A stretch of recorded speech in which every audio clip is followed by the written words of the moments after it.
नमस्कार, आप देख रहे हैं हमारी खास पेशकश बड़ी बहस। मैं हूं आपके साथ अक्षय सिंह। हम बात करने जा रहे हैं आईएनडीआईए गठबंधन की, जो अब टूट की कगार पर पहुंच चुका है। कभी आईएनडीआईए गठबंधन के कथित संयोजक रहे नीतीश कुमार ने पाला बदल लिया, तो वहीं अब ममता बनर्जी की तरफ से भी कांग्रेस पर जोरदार तरीके से वार और पलटवार किए जा रहे हैं। दरअसल नीतीश कुमार ने कांग्रेस पर ठीकरा फोड़ते हुए बीजेपी का दामन थाम लिया, यानी कि एनडीए के साथ चले गए। तो उधर अब ममता बनर्जी ने कांग्रेस को आड़े हाथों लेते हुए ये चुनौती तक दे डाली कि कांग्रेस में अगर हिम्मत है तो वो वाराणसी से चुनाव लड़कर दिखाए। और इसी के साथ ही ममता बनर्जी ने साफ कर दिया कि कांग्रेस को घमंड हो चुका है, कांग्रेस अहंकार में चूर हो चुकी है, और यही वजह है कि ये कांग्रेस की जो कोशिश है वो अब एकला चलो की तरफ बढ़ती दिखाई दे रही है। तो ऐसे में सवाल इस बात को लेकर उठ रहा है कि आगामी लोकसभा चुनाव 2024 की घड़ियां अब धीरे धीरे नजदीक आते जा रही हैं, लेकिन ऐसे में आईएनडीआईए गठबंधन में लगातार पड़ रही दरार, क्या चुनाव से पहले ही ये आईएनडीआईए गठबंधन टूट जाएगा? आज हम इसी पर चर्चा करेंगे। सभी खास मेहमान हमारे साथ जुड़ चुके हैं। सबसे पहले अपने दर्शकों की मुलाकात अपने आज के सभी सम्मानित अतिथियों से। मेरे साथ तीन खास मेहमान हैं। सुनील कटारिया साहब हैं, कांग्रेस का प्रतिनिधित्व करने के लिए हमारे साथ इस चर्चा में शामिल हैं। भूपेंद्र सिंह गहलावत साहब हैं, आप भारतीय जनता पार्टी का प्रतिनिधित्व करने के लिए हमारे साथ इस चर्चा में शामिल हैं। और राजनीतिक विश्लेषक वीरेंद्र दुहन जी हमारे साथ इस कार्यक्रम का हिस्सा हैं। बहुत स्वागत है आप सभी का। शुरुआत मैं कटारिया साहब आपसे ही करना चाह रहा हूं जी। आईएनडीए गठबंधन में अभी भी कुछ दम बचा है या मामला टाटा फिश? टाई फिश वाली ऐसी कोई बात नहीं है। मैं आप सबको और अपने आपके चैनल के दर्शकों को सबको नमस्कार करता हूं, और मैं आपको बताना चाहता हूं कि अपने आप में कांग्रेस पार्टी सक्षम है। पूरे हिंदुस्तान में हर सीट पर हमारे पास एक से एक बढ़कर योग्य उम्मीदवार हैं, लेकिन चूंकि कांग्रेस पार्टी एक पुरानी पार्टी है, देश को आज़ाद कराने में अहम योगदान रहा है और बड़ा जो है परिवार को और सबको साथ लेकर चलने वाली पार्टी है। जैसे आप किसी भी, जैसे कोई आप गुलदस्ता देखते हैं जिसमें चंपा, चमेली, गुलाब, गेंदा सारे फूल होते हैं, तभी एक वो गुलदस्ते का रूप लेता है। चंपा चमेली तो अलग अलग रास्ते पर भाग रहे हैं। देखिए अलग अलग रास्ते पर इतना बड़ा गठबंधन है, सबकी अपनी अपनी विचारधाराएं हैं। एक मंच पर एक साथ काम करना एक चुनौती होती है, और उस चुनौती के लिए सब जो है सबके विचारधारा एक हैं और मिलकर काम करेंगे, इसमें कोई दो राय नहीं है। कुछ लोग ठीक है चले गए, वो उनकी अपनी कहीं ना कहीं कोई मंशा रही होगी, कोई ना कोई उनको कहीं ना कहीं को लोभ है, लालच है, कोई ना कोई और कोई बात हुई होगी, कोई तो वो चले गए, कोई बात नहीं, उनको वहां अच्छा लगा चले जाओ। लेकिन जो लोग हैं मजबूती से साथ हैं, और उसके बावजूद भी कांग्रेस पार्टी ममता बनर्जी है से, देखिए ममता जी के जो बयान आए हैं, ये बयान जो है उनके अपने निजी विचार हैं। इस बारे में पार्टी हाईकमान अब बात कर रही है, आपस में सलाह मशवरा कर रही है, और जो भी एक दो दिन में हाईकमान जो है गठबंधन के हाईकमान के जो लोग हैं बैठ के डिसीजन लेंगे, उस पर फिर बात करेंगे। गहलावत साहब, क्या स्थिति आप देख रहे हैं? क्योंकि एक मजबूत महागठबंधन के जरिए बीजेपी को सत्ता से बाहर करने का दम तो दिखाया जा रहा था, लेकिन ये दम पहले ही टूटता दिखाई दे रहा है। ये प्लस पॉइंट है क्या? और इसीलिए बीजेपी नारा दे रही क्या कि अब की बात 400 पार? देखिए, पहले तो मैं सभी को नमस्कार करता हूँ, फिर मैं गठबंधन की बात पे आता हूँ। ये तो इंडिया का जो गठबंधन, इंडिया का गठबंधन बना था, ये चुनाव के लिए नहीं बना था। ये तो जो लोग विभिन्न घोटालों में संलिप्त थे, चाहे वो कांग्रेस के थे चाहे दूसरे लोग थे, उन्होंने एक गठबंधन इसलिए बनाया था कि उनकी जो गिरफ्तारी है, जो उनको पकड़ने का काम चल रहा है, उस पर किसी तरह से अंकुश लगाने का काम हो। ये सारे घटक दल, आपको मालूम है कि माननीय उच्चतम न्यायालय में भी गए थे कि ये जो ईडी जिस तरह की कार्रवाई कर रही है उस पर रोक लगाने की आप कार्रवाई करें। तो माननीय सुप्रीम कोर्ट ने भी उनको फुटकार लगाई थी। और आज देखिए, गठबंधन होता है, कोई प्रोग्राम होता है, मिनिमम प्रोग्राम है, वो किसी के इनको पता ही नहीं है। इनसे पूछो कि भाई आपने ये इंडी गठबंधन क्यों किया? ये लोग कहते हैं कि हमने तो मोदी को हराने के लिए किया है। क्यों मोदी को इसलिए हराना चाहते हो कि तुमने जो चोरी की हुई है, घोटाले किए हुए हैं, वो सरकार तुम्हारे को अंदर कर रही है, और सरकार भी ज़्यादा इसमें इंटरफेरेंस नहीं करती। जो हमारी इन्वेस्टिगेशन एजेंसी हैं वो उनका काम है, वो अपना काम कर रही हैं। लेकिन अगर कोई चोरी करेगा, कोई घोटाला करेगा, तो वो उस समय उनको सोचना चाहिए कि फिर जेल में भी जाना पड़ेगा अगर चोरी करोगे तो। नहीं तो ये विपक्ष ये भी आरोप लगाता है गहलावत साहब कि बीजेपी के नेता सारे पाक साफ हैं, उनके खिलाफ ये एक्शन, ये तत्परता ईडी सीबीआई की क्यों नहीं दिखाई देते? देखिए मैं आपको एक बात बताऊं, एक आदमी चोरी करता है और उसको पुलिस पकड़ लेती है और वो ये कहे कि जी उसने चोरी करी थी, आपने उसको नहीं पकड़ा, तो क्या वो उसको माफी मिल जाएगी? क्या वो कानूनी रूप पे सही हो जाएगा? अरे भैया जिसको पकड़ रहे हैं वो तो चोर है ना, हम उन चोरों को पकड़ रहे हैं, हम गलत आदमी को तो नहीं पकड़ रहे। अजित पवार साहब तो बीजेपी की नजर में साहूकार है ना। देखिए मैं ये कहता हूँ, जो इन्वेस्टिगेशन एजेंसी जो इन्वेस्टिगेट करती है वो फाइल कभी बंद नहीं होती, वो चलती रहती है और बहुत समय लगता है। मैं आपको याद दिलाऊंगा, माननीय ओम प्रकाश चौटाला जी को जब सजा हुई थी तो कितने सालों में जाके सजा हुई थी। एक प्रोसेस होता है। आज केजरीवाल जी समन लेने से इनकार कर रहे हैं, तारीख पे तारीख मांगते रहते हैं, तो इस तरह से ये केस डिले होते रहते हैं, इसमें समय लगता है। आप देखिए किस तरह से, जब मैं केजरीवाल जी का बयान आपको बताऊं, वो ये कह रहे थे कि ये जो ईडी है और सीबीआई है, इन्फोर्समेंट डिपार्टमेंट है, वो किस काम का है, उनको भंग कर देना चाहिए। जब वो सोनिया और राहुल को गिरफ्तार नहीं कर रहे तो उनको भंग कर देना चाहिए। आज किस तरह से वो गाली देकर आपस में, और वो सत्ता में आए थे, आज उनको वो उनकी चोरी सब नहीं दिख रही। आज वो दोबारा सत्ता में आने के लिए, अपनी चोरी छुपाने के लिए किस तरह से जफ्फी पाके वो मिल रहे हैं, फोटो खिंचवा रहे हैं। लेकिन किस तरह से अभी आप इनका गठबंधन, यानी आप ये कहना चाहते हैं कि विपक्षी गठबंधन की जो जमात है, विपक्षी जमात जो है वो भ्रष्टाचारियों की जमात है और बिल्कुल बिल्कुल बिल्कुल ईडी की ओर से अगर एक्शन लिया जा रहा है तो उसमें इफ एंड बट नहीं होने चाहिए। लेकिन वीरेंद्र रोहन साहब, वापस हम इंडी अलायंस पर आते हैं। क्या आपको वाकई में लग रहा है कि गठबंधन नाम की कोई चीज वजूद में अभी भी बची है? देखिए अक्षय जी, मैं आपको बताना चाहूँगा कि जो शुरुआत में जो इंडिया जो गठबंधन अलायंस जो ग्रुप बना था, उसमें कहीं ना कहीं नीतीश कुमार के जाने से एक झटका लगा है। लेकिन वही ममता बनर्जी का जो बंगाल में जिस तरीके की जो रणनीति के तहत कांग्रेस को निशाने पे ले रही है, क्योंकि ये पता है कि बंगाल में कांग्रेस का वो जनाधार नहीं है, वहाँ पर जो मुख्य पार्टी है वो तृणमूल कांग्रेस और उस विपक्ष के तौर पे वहाँ पर बीजेपी है। अगर वहाँ पर कांग्रेस या वामपंथी दलों के साथ वो गठबंधन करते हैं तो मेरा मानना है कि कहीं ना कहीं ममता बनर्जी को नुकसान, उसका अंदेशा है कि नुकसान हो सकता है। इसलिए वो रणनीति के तहत कांग्रेस को गठबंधन से दूर रखना चाह रही है, सिर्फ बंगाल में। और ये हो सकता है कि पोस्टपोल इलेक्शन के बाद में ये वो गठबंधन में शामिल होंगी, ऐसा मेरे को लगता है। बिल्कुल ये हो सकता है। लेकिन मौजूदा वक्त में जो एकला चलो का राज जो ममता दीदी की तरफ से स्पष्ट कर दिया गया कि भाई हम तो 2 सीटें कांग्रेस को देने के लिए तैयार हैं, अगर 2 सीटों पर राजी है तो ठीक है, वरना हम तो अपने रास्ते पर चले और सारी सीटों पर हम अकेले चुनाव लड़ेंगे। ये तो मौजूदा स्थिति है। अधीर रंजन साहब बार बार टीएमसी पर जिस तरीके से अटैक करते हैं, ममता बनर्जी को मौका परस्त करार देते हैं और सीधा आरोप लगाते हैं कि भाई ये तो बीजेपी की बी टीम के तौर पर काम कर रही हैं। तो इन परिस्थितियों में आपको लग रहा है कि दोस्ती प्रगाढ़ होगी और मुकाबला कर पाएगी बीजेपी जैसे मजबूत दल का, जो दावा कर रही है कि हम अब की बार 400 पार?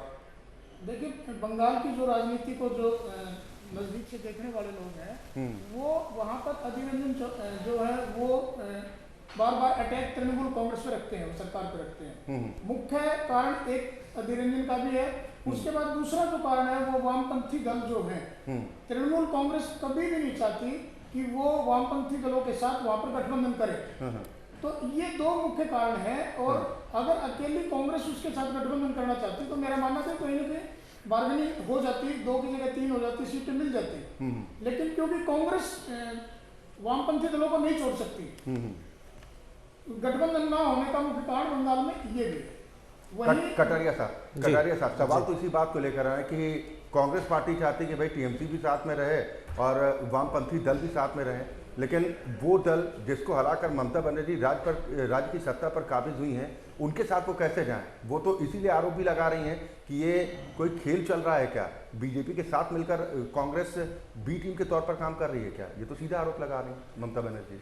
देखिए, कांग्रेस पार्टी बड़ी जिम्मेदारी के साथ एक एक कदम सोच सोच के आगे बढ़ रही है। कांग्रेस पार्टी किसी भी तरीके से ये जो आम जनमानस को जो समस्या है आम जनमानस जो इस सरकार की कुनीतियों से परेशान है, उससे छुटकारा दिलाना चाहती है। आपने देखा राहुल जी ने पूरी 4000 किलोमीटर की यात्रा की, सारी चीजें उन्होंने देखा, पूरे हिंदुस्तान को पैदल उन्होंने नाप दिया, एक एक आदमी की समस्या से रूबरू हैं, वो समझते हैं कि इस सरकार को जो है बिल्कुल सिरे से खारिज करके, और जब तक सारे साथी सारे मजबूत लोग एक साथ ना हो, जब तक जो है इस पाखंडी और घमंडी सरकार को यहाँ से जो है निकालना बड़ा मुश्किल है, क्योंकि ये लोग बड़े तेज लोग हैं। जैसे अभी आपने देखा कटारिया साहब जी, ममता दीदी तो कांग्रेस को घमंडिया बता रही हैं। नहीं, देखिए वो कहीं ना कहीं उनके अपने विचार हैं, वो कहीं ना कहीं उनसे कोई ना कोई 2 मिनट का कोई खटास है, कोई मन में कोई है, वो सब दूर हो जाएगा। बात चल रही, मैंने आपको बताया इस बारे में। 2 सीटों पर राजी होगी कांग्रेस पश्चिम बंगाल में? नहीं, वो देखिए कितनी सीट मिलेंगी, वो हमारी बात चल रही है, पार्टी हाईकमान की बात चल रही है। आज भी हमारी बात हुई थी मुख्यालय में, तो उनसे चल रही है, बातें चल रही हैं। वो जब कहीं किसी सिरे पर पहुंचेंगे, जब कोई निर्णय आएगा, तब सबको पता चलेगा। कांग्रेस को क्यों उम्मीद है? ममता बनर्जी ने तो 2 टूक कह दिया ना कि हम 2 सीटें देने को तैयार हैं, अगर आपको लगता है कि साथ में आना तो आइए, वरना आप अपना रास्ता देखिए। देखिए, वो मैंने आपको बताया है कि कांग्रेस पार्टी इससे कहीं ज्यादा की उम्मीद रखती है, और बात भी की है उन्होंने, और हाईकमान से बात उनकी चल रही है, और वो फाइनल हो जाएगा 1-2 दिन में। फाइनल होते ही हम आपकी नॉलेज में आ जाएगा वो सारा। ममता दीदी ने तो सीधा आरोप लगाया, आपने अभी राहुल गांधी की भारत जोड़ो न्याय यात्रा का जिक्र किया है जी, वो तो कह रहे हैं कि सिर्फ फोटो अपॉर्चुनिटी है, इसके अलावा कुछ नहीं है। आज तक जो लोग कभी टी स्टॉल पर नहीं गए, वो अब बीड़ी कामगारों के साथ तस्वीरें खिंचा रहे हैं। देखिए, क्यों नहीं गए? आपको पता है कि राहुल गांधी शुरू से लेकर आज तक वो जो है पले बड़े, हिंदुस्तान में सारी चीज़ें उन्होंने देखी हैं, एक एक चीज़ का उनको बारीकी से नॉलेज है। और राहुल के अलावा और भी एक से एक दिग्गज हमारे खड़गे जी हैं, वो बिल्कुल माइनॉरिटी से आते हैं, माइनॉरिटी समाज से आते हैं, और उनको हर एक चीज़ का बिल्कुल बारीकी से पता है, रूट लेवल से लेकर उनको सारा नॉलेज है। और ये बेकार की बातें हैं। कांग्रेस डर गई है क्या बीजेपी से? जी, कांग्रेस डर गई है क्या बीजेपी? अरे नहीं सर, क्या बीजेपी से क्या डरना?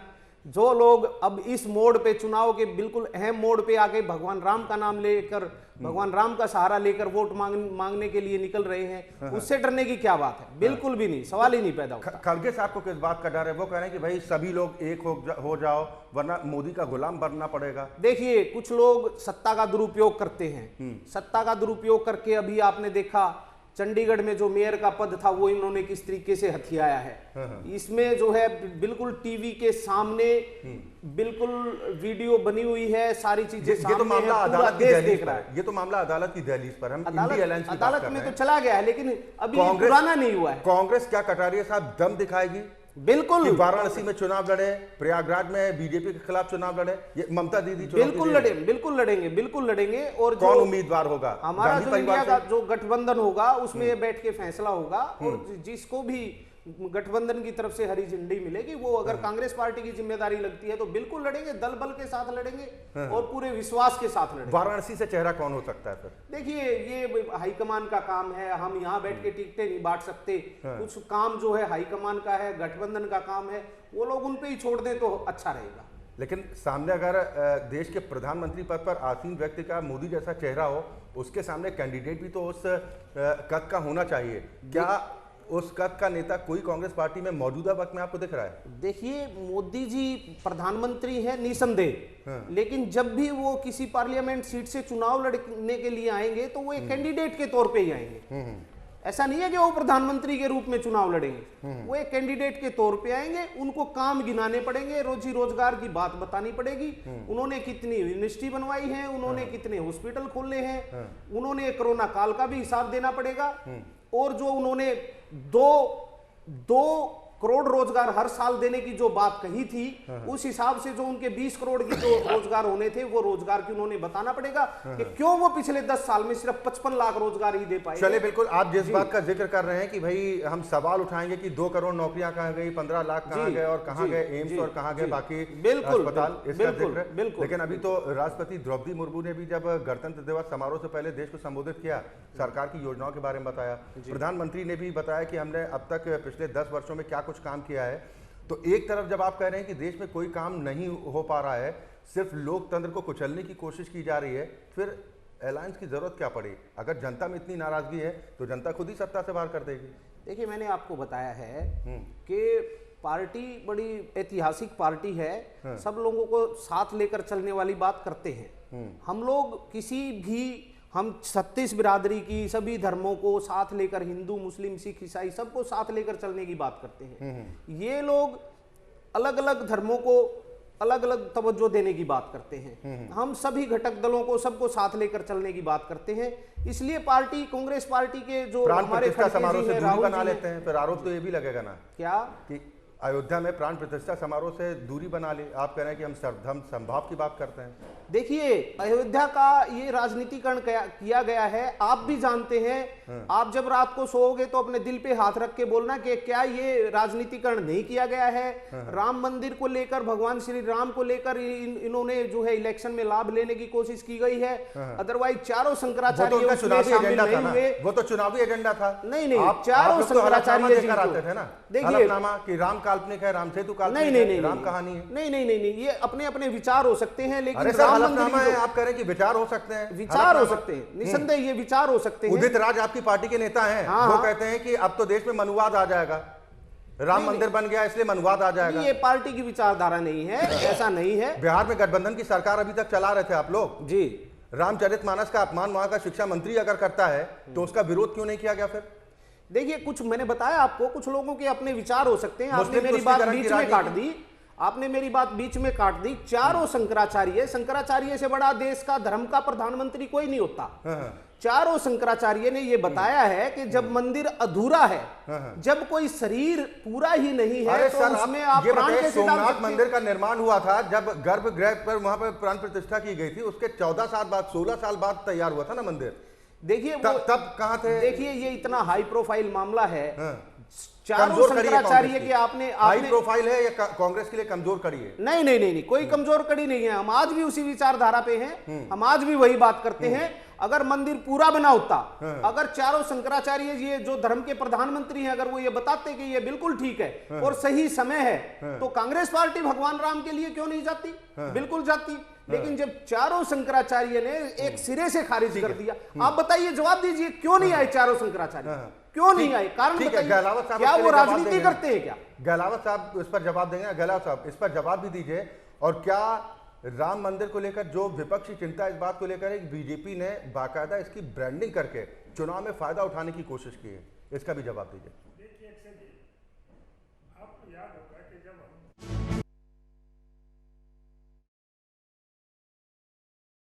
रखी थी, हमने 370 हटाने का हमारा मुख्य जो एजेंडा था, वो 370 हटाने का हमने देश की जनता से वादा किया था। और हमने राम मंदिर बनाने का भी वादा किया था। कोई ये कहे कि हमने बाद में ये बात की, ये कि हम तो उस एजेंडे से शुरू से चल रहे हैं। और देखिए, जो ये इंडी गठबंधन बना, उसके जो घटक दल थे जी, उन्होंने क्या कहा कि इंडी गठबंधन सनातन धर्म का नाश करने के लिए बना है। और उसके बेटे ने कहा कि ये तो कुष्ठ रोग की तरह है, कोविड की तरह है, और इसको जड़ से खत्म करने का काम करना चाहिए।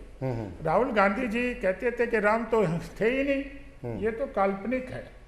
जो लोग राम को ना माने, सनातन धर्म को ना माने, देखिए, मैं उनकी हिंदू धर्म में भी सनातन धर्म में आस्था नहीं है, क्योंकि वो हिंदू धर्म और सनातन धर्म के लोग तो है नहीं। आप सबको पता है वो क्रिश्चियन लोग हैं, उनका सनातन धर्म में आस्था कैसे हो सकती है? दूसरा, जो मैं इंडी गठबंधन की बात करता हूँ, इंडी गठबंधन के जो घटक दल हैं, वो उनकी मजबूरी है, वो कांग्रेस को गाली देकर ही सत्ता में आए हैं। चाहे पश्चिम बंगाल में ममता बनर्जी की बात कर लो, जब कांग्रेस टूटी थी, कांग्रेस से अलग हुई थी ममता बनर्जी, और केजरीवाल भी कांग्रेस को गाली देकर सत्ता में आने की बात हुई थी। और ये लोग फिर किस आधार पर ये अपना गठबंधन की बात करते हैं? जब चोर चोरी करते हैं और जब माल बंटता है तो वो पकड़े जाते हैं। यहाँ भी यही हो रहा है। डरते तो इकट्ठे हो गए कि भाई सबने घोटाला कर रखा है, सब मिलके अपना बचाव करो। और जब माल बंटने लग गया, सीटों के बंटवारे की बात आई, दूसरी बात आई, तो ये लोग किस तरह से इनमें हालाकान मचा हुआ है। और देखिए, मैं तो कहता हूँ कांग्रेस पार्टी और ये कुछ पार्टियां पार्टी नहीं है, ये कुछ परिवारों का समूह है।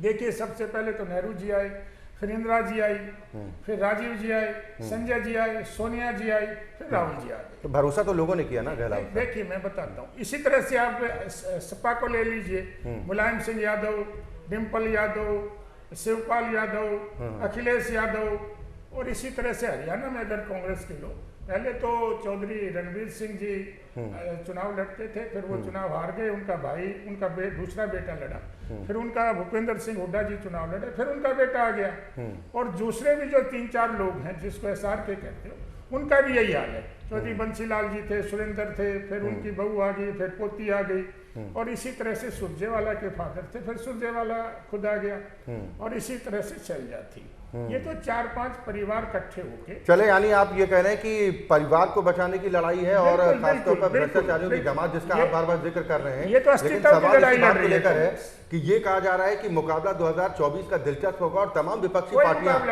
शुरू से सुरताल मिलाती रही हैं कि भाई हम पूरी मजबूती के साथ बीजेपी को सत्ता से उखाड़ फेंकेंगे, लेकिन इंडी अलायंस बनने से पहले अब टूट की कगार पर पहुंच चुका है। सभी मेहमान मेरे साथ लगातार बने हुए हैं। मैं वीरेंद्र धवन साहब आपके पास आऊँगा। ब्रेक पर जाने से पहले जो हम चर्चा कर रहे थे, तमाम दावे भले किए जा रहे हों, लेकिन इफ़ एंड बट की स्थिति जो आती जा रही है, क्या वाकई में आपको लग रहा है कि दोस्ती कारगर साबित हो पाएगी, या पिछले बार 2019 की तरह फिर गठबंधन धराशायी हो जाएगा? नहीं, पिछली बार के से तो कांग्रेस जो है मेरे को लग रहा है कि अच्छी स्थिति में रहेगी। हालांकि बंगाल और बिहार को दोनों स्टेट में उनको झटका जरूर लगा है, नुकसान मेरा मानना है नीतीश कुमार के जाने से बिल्कुल रहेगा। लेकिन जो बाकी जो घटक दल हैं, अगर वो कांग्रेस के साथ कंधे से कंधा मिला के चलते हैं तो इसमें कोई डाउट नहीं है कि कांग्रेस को बिल्कुल फायदा मिलेगा। और इस लड़ाई को अगर एक कोई भी नेता संयोजक के तौर पे अगर ये समय से निर्णय ले लेते, इंडिया जो गठबंधन है इसके जो भी लीडरशिप है, अगर वो टाइमली, दोनों की जो शिकायत है, ममता बनर्जी की भी यही शिकायत है, नीतीश कुमार की भी यही शिकायत है, कहीं ना कहीं जो अखिलेश यादव है उनकी भी यही शिकायत है कि टाइम से सीटों का बंटवारा नहीं हुआ, संयोजक तय नहीं हुआ, तो इससे ज्यादा मुझे नहीं लगता कि उनकी कोई शिकायत होगी। महत्वाकांक्षाएं हावी हो गई। महत्वाकांक्षा तो देखो, जो भी पॉलिटिकल पार्टी है वो उनके वर्कर अपने लीडर को चाहते हैं कि सुप्रीम से सुप्रीम जो पद है इस देश में प्रधानमंत्री का, वहां तक वो पहुंचाएं।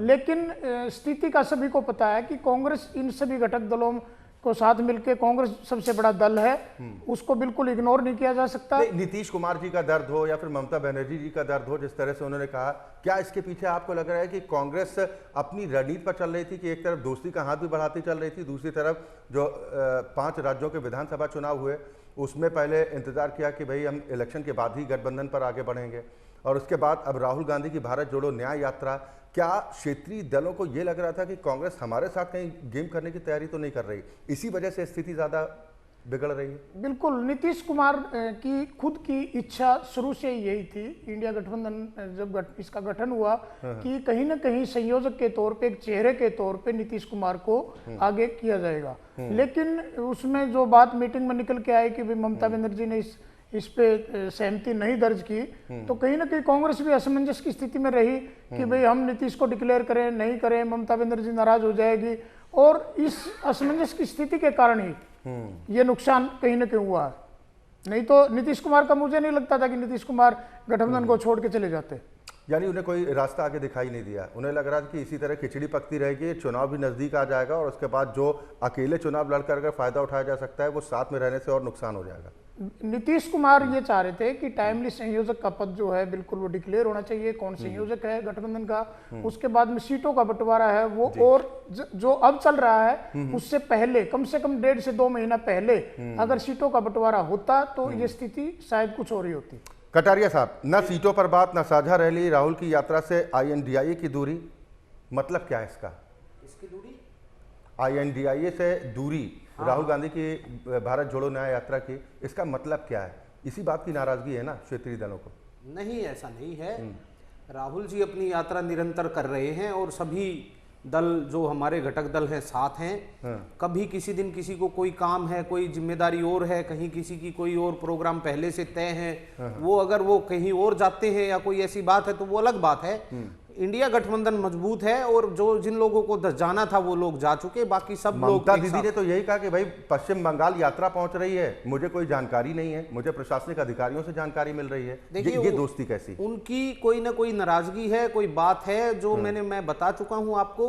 वो हमारे जो हाईकमान है उनकी बात चल रही है, उनसे बात कर रहे हैं और उनकी क्या कोई अब भी भरोसा है ममता दीदी मान जाएंगी? हाँ, 100% हमारे साथ हैं दीदी, हमारे साथ हैं, कोई दो राय नहीं। अगर दीदी शर्त रख देते हैं कि नहीं भाई 2 सीटों ज्यादा हम नहीं देंगे, नहीं, फिर भी दोस्ती रहेगी? ऐसा नहीं है, वो उनसे बात हो रही है। कितनी सीटों पर कांग्रेस चुनाव लड़ना चाहती है? मैंने आपको बताया है मित्र, वो हाईकमान का काम है। हाईकमान बातें ये कुछ वार रूम पार्टी में का बैठ के कार्यकर्ता बातें होने के नाते देश की सबसे पुरानी पार्टी और देश की वो पार्टी जिसने सबसे ज्यादा देश की सत्ता पर शासन किया है जी, वो पार्टी क्या क्षेत्रीय दल तय करेंगे कि कांग्रेस कितनी सीटों पर चुनाव? पार्टी हाईकमान, हमारी पार्टी हाईकमान तय करेगा। खड़गे जी हैं, राहुल जी हैं और भी सारे सीनियर नेता हैं, सारे बैठ के तय करेंगे। नहीं, ममता दीदी ने तय कर दिया, अखिलेश यादव ने कह दिया कि भाई हम 11 सीटें अपने विचार बताए हैं। उन्होंने तय नहीं कर दिया, उन्होंने अपने विचार बताए कि हम ये चाहते हैं कि भाई कांग्रेस 2 सीटों पर लड़े। इसमें कोई दो राय नहीं है कि उनकी पार्टी वहां मजबूत है। नहीं तो इससे कम से कम सामने वाले की बात का तो पता चलता है कि जिनसे हम दोस्ती कर रहे हैं वो राजी भी होंगे। नहीं, ममता दीदी ने कहा कि कांग्रेस पार्टी को 300 सीटों पर चुनाव लड़ना चाहिए। क्या कांग्रेस 300 पार्टियों पर ही चुनाव लड़ेगी? देखिए, कांग्रेस पार्टी मैंने आपको बताया है कि हर जगह मजबूत है, हर सीट पर एक से ज्यादा हमारे पास उम्मीदवार हैं और वो उम्मीदवार ही नहीं बिल्कुल दावेदार भी हैं। इतनी पुरानी पार्टी है, ऐतिहासिक पार्टी है।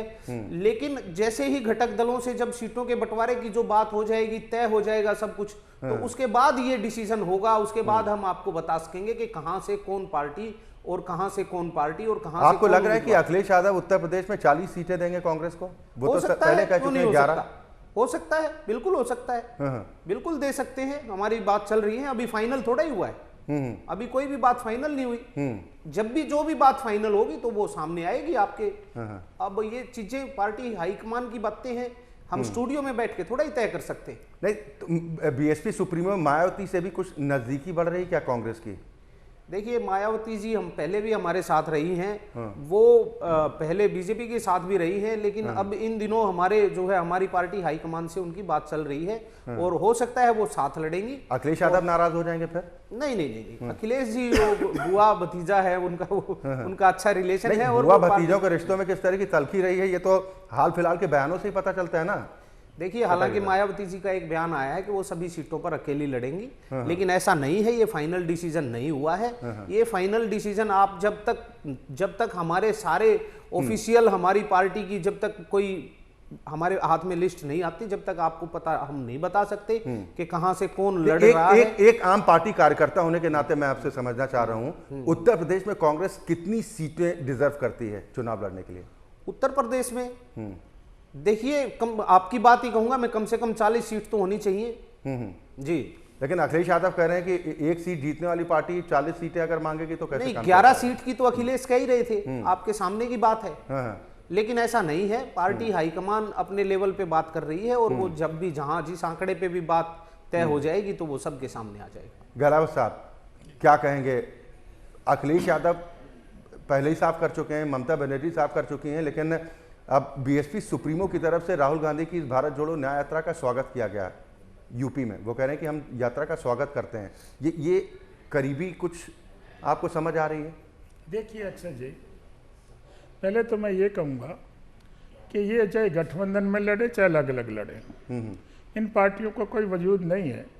पीछे जो चुनाव हुए थे लोकसभा के जी, हमारे हरियाणा की मैं बात कहूँ, आपका हरियाणा में ये पड़ता है पास में, हमने तो 50% से ज्यादा वोट पहले ही लिए थे।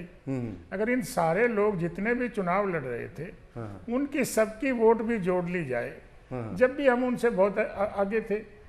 और दूसरा, राजनीति में 2 और 2 4 नहीं होते, राजनीति में 2 और 2 3 होंगे। जो लोग गठबंधन करेंगे उनके जो सपोर्टर है वो हमारी तरफ भी आएंगे अगर उनकी तरफ जाएंगे तो। आप यूपी की बात कर रहे हो, कांग्रेस से कौन सीट देगा कांग्रेस को? जो पीछे चुनाव हुए 403 सीटों पर, आपको याद होगा 397 सीटों पर तो जमानत जब्त हो गई। जिस पार्टी की जमानत जब्त हो गई हो उसको कौन महत्व देगा? और वो ये चाहेगी कि भाई हम इस सीट पे भी लड़े, हम सीट पे भी लड़े। तो जो क्षेत्रीय पार्टियां हैं उनको वो कोई महत्व नहीं देती। और वो तो एक तरह से अपना अस्तित्व बचाने की कांग्रेस पार्टी आज लड़ाई लड़ रही है।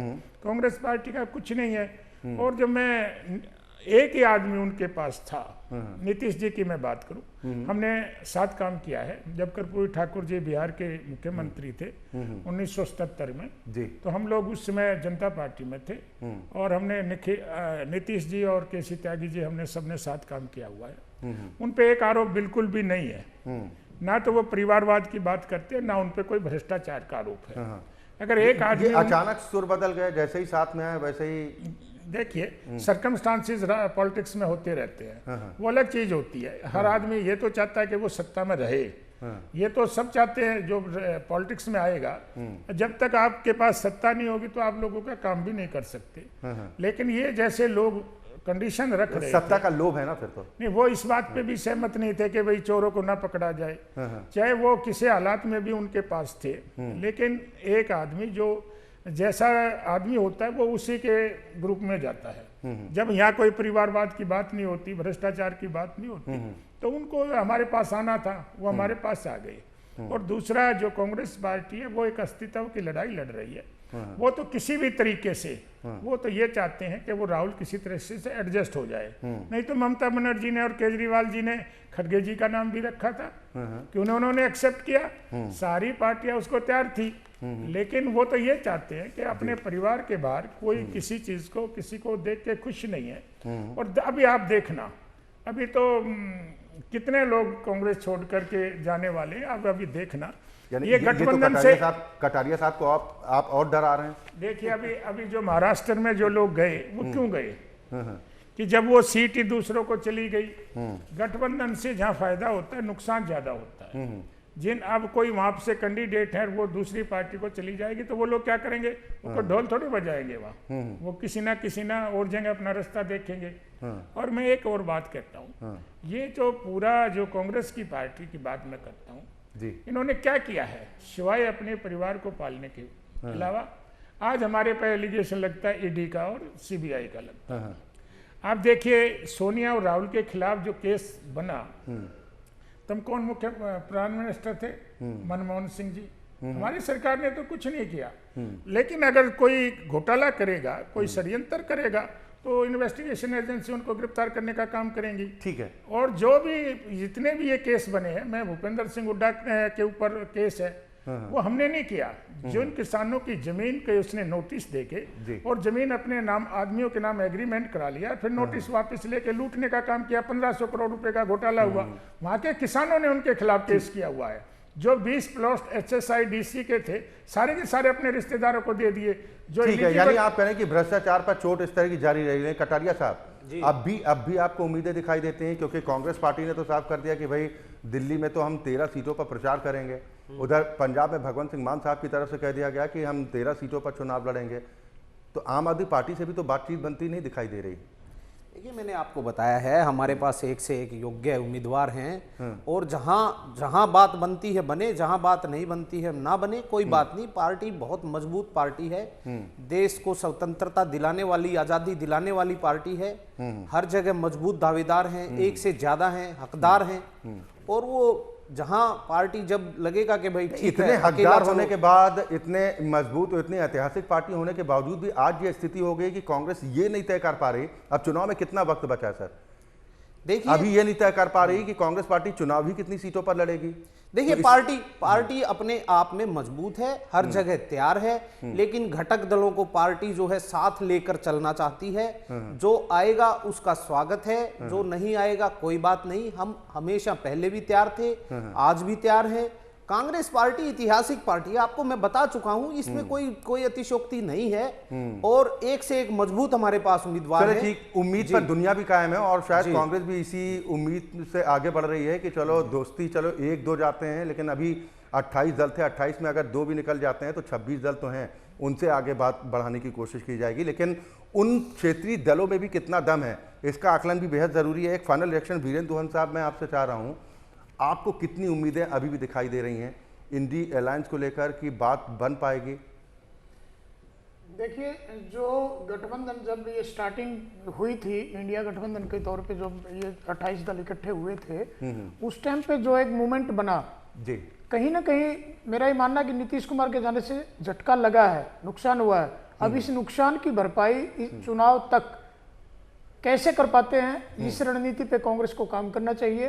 और कांग्रेस को कहीं ना कहीं जिस तरीके से बीजेपी 24 आवर्स 365 दिन चुनावी मोड में रहती है, संगठनात्मक रूप से सक्रिय रखती है अपने कार्यकर्ता को, कहीं ना कहीं कांग्रेस को भी अपने वर्कर को सक्रिय रखना है और बिल्कुल 365 दिन पूरे 5 के 5 साल आपको चुनावी मोड में रखना पड़ेगा। चले बिल्कुल, लेकिन सवाल इसी बात को लेकर उठ रहा है कि कार्यकर्ताओं में जोश बढ़ाने के लिए, उनका उत्साह बढ़ाने को लेकर कई बार ऐसे निर्णय लेने पड़ते हैं, लेकिन अगर देरी होती है, कई बार विलंब अनहोनी का कारण भी बन जाता है। तो ऐसे में सवाल इसी बात को लेकर उठ रहे हैं कि वक्त रहते क्या ये मजबूत अलायंस बन पाएगा, क्योंकि गांठें लगातार एक के बाद एक सामने आती जा रही हैं। इन परिस्थितियों में मुकाबला कैसे हो पाएगा, समय का अभाव है। बहुत शुक्रिया आप तीनों मेहमानों का मेरे साथ इस चर्चा में शामिल होने के लिए।